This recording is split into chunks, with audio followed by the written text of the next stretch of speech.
Hello everyone. आज हम class 11 का बहुत ही इंपॉर्टेंट टॉपिक लेने जा रहे हैं, जो कि ऑर्गेनिक केमिस्ट्री या कार्बनिक रसायन के जो चैप्टर है मूलभूत सिद्धांत और तकनीक उससे रिलेटेड है। यहाँ पर कार्बनिक अणु जो होते हैं उनको नाम देने के लिए तीन प्रकार की पद्धतियों का उपयोग करते हैं, जिनमें से एक है रूढ़ या पुरानी पद्धति, दूसरा है हमारे पास में व्युत्पन्न पद्धति और तीसरी है आईयूपीएसी पद्धति। रूढ़ पद्धति के अंदर जो पुराने विचारधारा के अनुसार एक प्लांट का जो है किस प्लांट से कोई ऑर्गेनिक मटेरियल प्राप्त हुआ है उसके अनुसार सोर्स क्या था उसके अनुसार उसका नाम दिया जाता था। तो जो सिंपलेस्ट होता था उसको बेस मानकर फिर बाकी के सारे जो है ऑर्गेनिक कंपाउंड जो है या कार्बनिक अणु जो है उनके नाम दिए जाते थे। फिर उसके बाद में आई व्युत्पन्न पद्धति। तो व्युत्पन्न पद्धति में क्या होता था कि जो सबसे सिंपलेस्ट कोई ऑर्गेनिक मॉलिक्यूल है उसको आधार मानकर फिर जो है बाकी के सारे का नाम देना। और सबसे इंपॉर्टेंट जो है वो है आईयूपीएसी मेथड, जिसको जिनेवा पद्धति भी कहते हैं। क्या नाम कहते हैं? जिनेवा पद्धति। इसका दूसरा नाम क्या है? जिनेवा पद्धति। तो अगर आईयूपीएसी ना लिखकर कहते जिनेवा पद्धति में नाम लिखो तो भी मतलब वही होगा, ठीक है। जिनेवा पद्धति पूछे आईयूपीएसी दोनों चीजें एक ही है, ठीक है। अगर किसी को ये नाम मालूम है और ये मालूम नहीं है तो फिर उसका क्वेश्चन जो है गलत हो सकता है, ठीक है। तो दोनों एक ही चीजें हैं। क्लियर होगी बात? तो एक एक करके इसके पॉइंट जानेंगे और बहुत ही सिंपल तरीके से हम इसको आज समझने वाले हैं। तो देखते हैं अपना पहला पॉइंट क्या है कि सबसे लंबी कार्बन श्रृंखला जो होती है उसको चयन करना होता है। बहुत ही तसल्ली से देखना कि कहां पर सबसे अधिक कार्बन काउंट हो रहे हैं, ठीक है। तो सबसे लंबी कार्बन श्रृंखला का चयन करें। तो देखें आप लोग, इसमें आप लोग बताओ कितने कार्बन की लंबी श्रृंखला बनी? 5 की बनेगी। देखो आप लोग कितने की बन रही है एक बार देखें। यहाँ पर यहां से काउंट करें तो 1 2 3 4 5, इधर से काउंट करें तो 1 2 3 4 5, ठीक है। लेकिन मैं यहां से काउंट करता हूं तो यहां कितने कार्बन है? 2 3 4 5 6। यानी कि अपने देखने के नजरिया बदलने से वो श्रृंखला बड़ी हो गई है। तो हमें लंबी से लंबी बिल्कुल तसल्ली से देखनी होगी। तो यहाँ पे जो है सबसे लंबी कार्बन श्रृंखला मैंने इसको चयन किया है, ठीक है। इसके अनुसार ये हमने लंबी कार्बन श्रृंखला का क्या कर लिया? चयन कर लिया, ठीक है। अब इसका मैं नाम देना चाहूं तो ये तो हो गई मुख्य श्रृंखला और शेष जो बाहर बच जाते हैं, ये CH3 बच गया, ये CH3 बच गया, ये क्या है? इसको फिर प्रतिस्थापी के रूप में काउंट किया जाएगा। ये इस मुख्य श्रृंखला के भाग नहीं है, ये प्रतिस्थापी हो गए, ठीक है। एक कार्बन वाले प्रतिस्थापी को क्या कहते हैं? देखो अगला पॉइंट देखो पहले। अंकन उस सिरे से करेंगे जिस और प्रतिस्थापियों को न्यूनतम अंक मिले। क्या किया? क्या कहा है? अंकन उस सिरे से करें जिस सिरे से प्रतिस्थापी को न्यूनतम अंक मिले। देखना बहुत ही इंपॉर्टेंट पॉइंट है और बहुत ही काम का पॉइंट है। देखो आप लोग, यहां से मैं काउंट करता हूं 1 2, फिर ये कितने पर आ गया? 3। तो 3 पर ही जुड़ा हुआ है तो एक तो रह गया 3 पर। फिर इधर से चले आ गया 3 और फिर एक कितने पे आ गया? तो 3 प्लस क्या हो गया? एक बार 4 करते हैं, आगे कोई भी नहीं है। क्लियर हो गई बात? फिर इधर से चलते हैं 1 2 3 पर आ गया और फिर आगे चले 4 नंबर होगा तो 4 पर भी जुड़ा हुआ है। यानी हम चाहे बाईं ओर से शुरू करें चाहे दाईं ओर से शुरू करें, दोनों में से किसी भी दिशा शुरू करें, इन प्रतिस्थापियों का अंक जो है अंकन जो है वो बराबर मिल रहा है। तो आप किसी एक भी साइड से आप इसको चेंज कर सकते हो, ठीक है। क्यों? क्योंकि यहाँ पर जो योग आ रहा है इन दोनों का बराबर आ रहा है, तो कहीं से भी करो आप, ये ठीक होगा। तो मैं यहां से लेता हूं 1 number carbon, 2 number carbon, 3 number carbon, 4 number carbon और यहाँ पर 5 और ये 6 दोनों है इसमें, ये 2 है ना, इसलिए। क्लियर हो गई बात? तो यहाँ पे फिर इसका नाम क्या हो जाएगा? 6 कार्बन होने के कारण हेक्स है, हेक्स लिखेंगे, हेक्स, ठीक है। लेकिन इसका जो प्रतिस्थापी है उनको नाम से, जो एल्केन है ना उससे नाम से पहले नाम देना है, जो एल्किल के रूप में रहेगा, एल्किल के रूप में रहेगा। तो एक कार्बन वाले को कहते हैं मेथिल या कहते हैं CH3 है। अगर C2H5 होता कहीं तो उसे कहते हैं 2 कार्बन वाला प्रतिस्थापी एथिल। अगर 3 कार्बन वाला होता तो उसे कहते प्रोपिल। अगर 4 कार्बन वाला होता तो उसे ब्यूटिल बोलते, ठीक है। इसी तरह आगे बढ़ सकते हैं, लेकिन जनरली जो है श्रृंखला में 4 कार्बन तक के प्रतिस्थापियों को इस तरह क्या कहते हैं ना दिया जाता है। तो यहां पर देखें 1 और 1 2 है, समान प्रकार के हैं ये, CH3 दोनों जगह समान है। तो समान है तो इनकी स्थिति क्या क्या है बोलो? एक तो 3 पर भी है और एक 4 पर भी है। तो इसका नाम क्या हो जाएगा? 3,4। जब समान आ जाते हैं तो उनकी स्थिति बतानी होती है और कॉमा लगाने आसान। अंक जो होते हैं ना, अंकों के बीच में लगाना कॉमा, और अंक और शब्द के बीच में लगाया जाता है डैश, ठीक है। 2 बार है, देखो अंक 2 बार है तो इसको लिखेंगे डाई, समान है ना इसलिए डाई। 3 4 डाई कौन सा है? मेथिल। नाम इसका क्या हो गया? मेथिल। ये प्रतिस्थापी को नाम पहले देना है और जो मुख्य श्रृंखला है वो पीछे रहेगी। तो हेक्स और single bond single bond single bond, सभी में सिंगल बॉन्ड है। तो जब कार्बन कार्बन के बीच में एकल बंध होता है तो उसे कहते हैं एन, एल्केन के रूप में। अगर द्विबंध होता तो इन होता और त्रिबंध होता तो आइन होता। तो सिंगल बॉन्ड है तो ये देखो, ये ए और ये न, ये नाम हो गया 2 3 4 डाई मेथिल हेक्सेन, इसका नाम होगा। ठीक है, नेक्स्ट अपन देखते हैं अगला जो अपन ने अभी अभी देखा है कि अंकन उस सिरे से करें जिस और प्रतिस्थापी को न्यूनतम अंक मिले। तो यहां पर हम इसको करते हैं, CH3 है ये अपने पास में और ये बराबर हो गए कार्बन। ठीक है, अब देखो अंकन यहां से मैं करता हूं अगर, तो 1 2 3 4 5 और ये 6 कार्बन की श्रृंखला मेरे पास में। ठीक है, तो मैंने अंकन किया है राइट टू लेफ्ट। अगर मैं यहां से करता अंकन तो 1 2 3 4 5 और 6, ये अंकन कर दिया। अब यहां पर प्रतिस्थापी ऊपर से चलते हैं एक बार, यहां पर 2 नंबर पर ही आया हुआ है और 3 नंबर पर भी आया हुआ है। तो 2 + 3 योग इसका होता है 5 होता है। अगर मैं इस वाले को मानता हूं तो 1 2 3 4 पर आया और 5 पर आया, तो 4 + 5 जो है योग कितना हो रहा है? 9 हो रहा है। तो ये तो योग ज्यादा हो गया। तो यहाँ क्या कह रहा है? न्यूनतम अंक मिलना चाहिए। तो न्यूनतम में कौन सा मिलेगा? ये तो सही है, लेकिन ये वाली विधि गलत हो जाएगी अगर कर दिया तो। ठीक है, तो फिर इसका नाम क्या कहेंगे? 2 और 3 पर, 2 और 3 पर सेम है, एक समान प्रकार के, तो बोलेंगे 2 3 डैश कर दिया क्योंकि अब शब्द आने वाला है, तो बोलेंगे डाई, 2 3 डाई। लेकिन कौन सा है? एक कार्बन वाला, ये सेम है, तो ये भी मेथिल और ये भी मेथिल है, तो इसको कहेंगे 2 3 डाई मेथिल। और मुख्य श्रृंखला कितने कार्बन की है? 6 कार्बन की है। तो हेक्स और single bond single bond single bond single bond, सभी के बीच में सिंगल बॉन्ड है, तो ये ए और ये एल्केन के रूप में इसका नाम ही हो जाएगा। ठीक है, नेक्स्ट लेते हैं पॉइंट अपना, प्रतिस्थापियों के नाम क्या क्या होंगे। देखो, एक ये फॉर्मूला होता है CnH2n+2, इसको कहते हैं एल्केन का सूत्र। एल्कीन का भी होता है, एल्काइन का भी होता है, पढ़ा है आपने? तो एल्कीन अगर होती तो CnH2n होता और एल्काइन होता तो CnH2n-2 हो जाता, माइनस हो जाता। लेकिन अपन अभी एल्किल ये क्या होते हैं? प्रतिस्थापी जो होते हैं ना, उसमें क्या होता है? एल्केन में से एक हाइड्रोजन कम हो जाता है। तो CnH2n+2 तो एल्केन का है और एल्किल का बोलेंगे एल्किल का। तो यहाँ पर देखो एक हाइड्रोजन यहाँ पर कम है, बाकी पूरा पूरा फॉर्मूला सेम है। या इसको क्या कहेंगे? एल्किल्स का सूत्र बोलेंगे। कैसे? अगर कार्बन बराबर 1 का कोई एल्किल समूह है तो उसको क्या कहेंगे? मेथिल, जिसका फॉर्मूला होगा बॉन्ड CH3। ये हमने क्या लिखा? माइनस नहीं है, बॉन्ड है। ये बॉन्ड कौन सा है? जहां पर ये उस मुख्य श्रृंखला से जुड़ा हुआ है।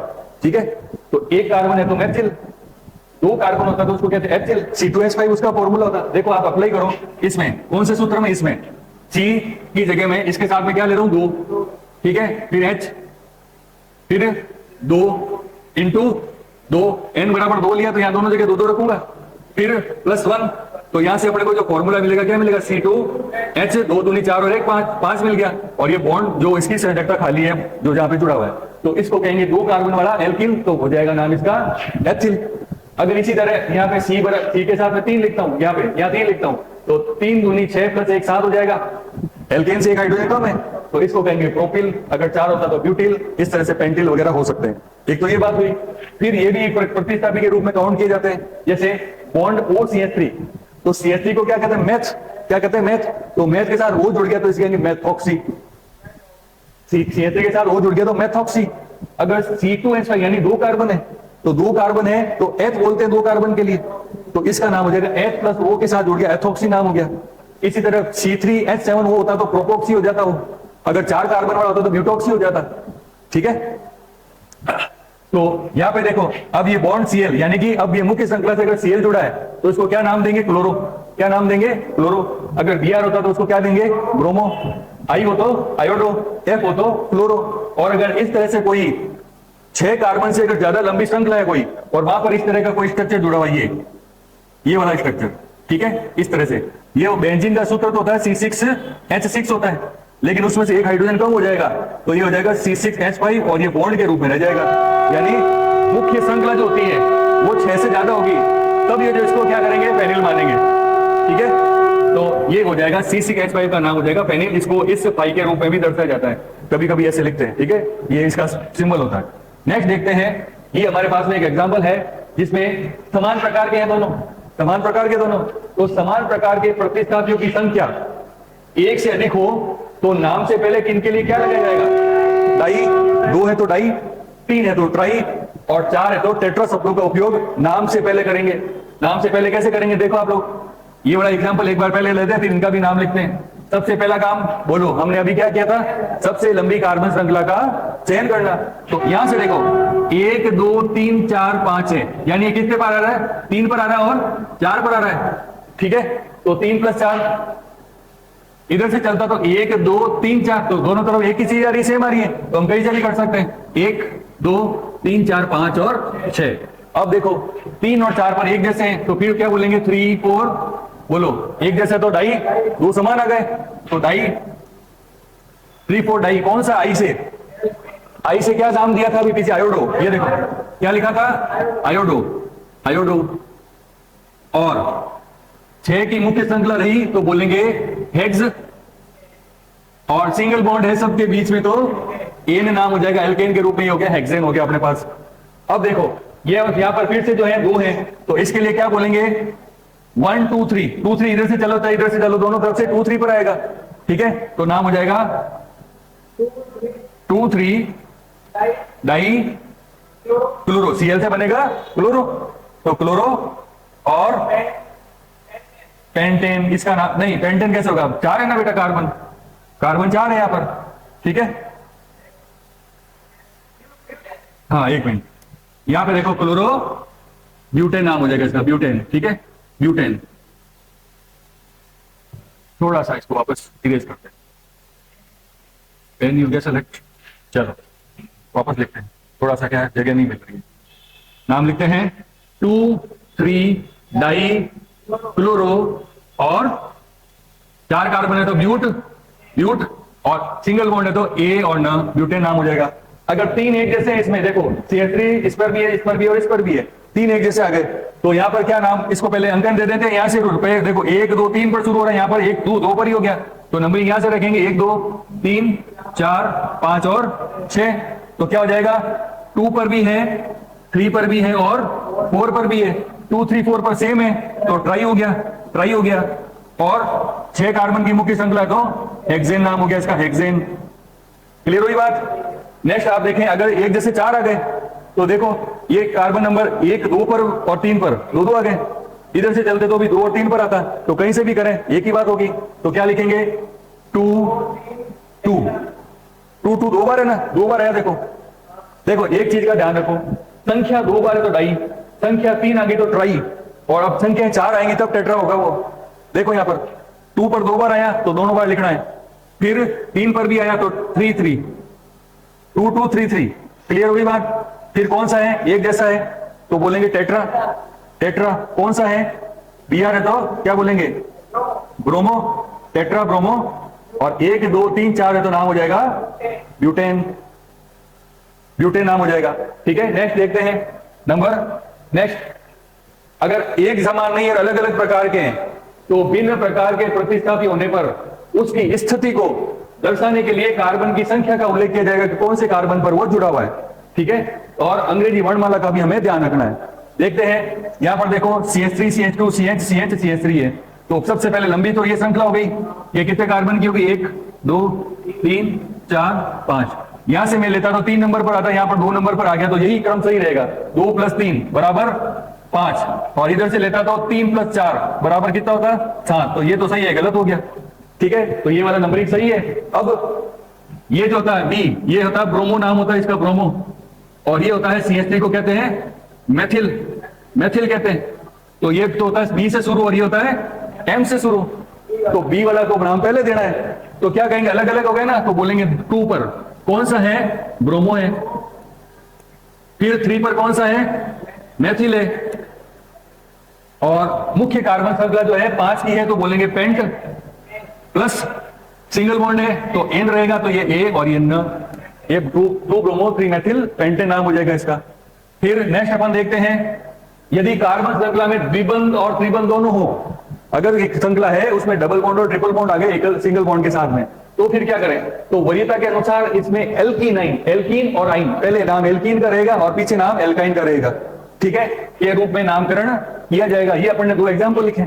तो सबसे पहला काम क्या करना है, वरीयता कैसे देनी है, जहां पर द्विबंध या त्रिबंध पहले आ जाए उनका भी काउंटिंग देखना अपने को। अगर मैं यहां से करता 1 2 3 4 और 5, जहां से शुरू हुआ देखो 1 पर कुछ भी नहीं है डबल बॉन्ड, लेकिन 2 के बाद जस्ट आ रहा ट्रिपल बॉन्ड, तो जहां से शुरू हो रहा है उसी को नाम देना 2 पर है एक तो, ठीक है। 3 पर कोई नहीं, 4 पर है ये डबल बॉन्ड, तो यहां से हो गया 2 + 4 बराबर 6। ऊपर से देखते हैं 1 2 3 4 एंड 5। बोलो यहां से पहले पर ही डबल बॉन्ड आ गया और 3 पर भी आ गया सीधा, तो यहां पर योग हो गया 4, तो ये तो सही और ये गलत हो गया, ठीक है। तो अब देखो मुख्य श्रृंखला कितने की है, 5 की है, तो क्या बोलेंगे, पेंट। सबसे पहले पेंट। अब एन नहीं लिखना है क्योंकि अब डबल बॉन्ड और ट्रिपल बॉन्ड आ चुके हैं, तो एन हमें नहीं लिखना है। और एल्कीनाइन के रूप में हमें क्या करना है, नामकरण करना है। तो पेंट इन पहले लेता है तो 1 पर है, तो पेंट 1 इन,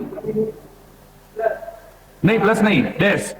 और कितने नंबर पर है, आइन कितने नंबर पर आ रहा है, 3 पर आ गया, तो 1 इन 3 आइन नाम हो गया इसका, ये इसका नाम हो गया आईयूपीएसी नाम, 5 कार्बन के कारण।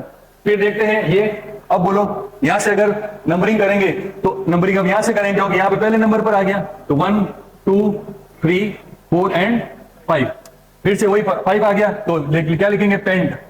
पेंट एल्कीनाइन, इन और आइन दोनों आ गए, तो एल्कीनाइन के रूप में नामकरण करना है। अब यहाँ पहले तो यहाँ पर पहले नंबर पर था, लेकिन अब यहाँ पर ये इन 4 नंबर पर है, तो क्या करेंगे बोलो, 4 पर कौन है, 4 पर कैसे, 3 पर आ गया ना ये, तो 4 पर कैसे 3 पर है ये बेटा। पेंट नंबर 3 पर इन और 1 पर कौन है, आइन है।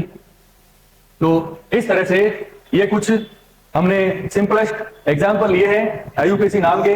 अब इसमें क्या होता है कि कुछ क्रियात्मक समूह के जुड़े हुए कार्बनिक जो अणु होते हैं, कार्बोक्सिलिक अम्ल हुआ, सल्फोनिक अम्ल हुआ, एल्डिहाइड हुआ, एस्टर हुआ, एल्कोहल हुआ, हायो एल्कोहल हुआ, एमिनो हुआ, एमाइड हुआ, बहुत सारे क्रियात्मक समूह होते हैं। उनके अगर उपस्थिति हो मुख्य कार्बन श्रृंखला में, तो उनका नामकरण कैसे किया जाता है वो हम अगले वीडियो में देखते हैं। मिलते हैं नेक्स्ट वीडियो में। Thank you.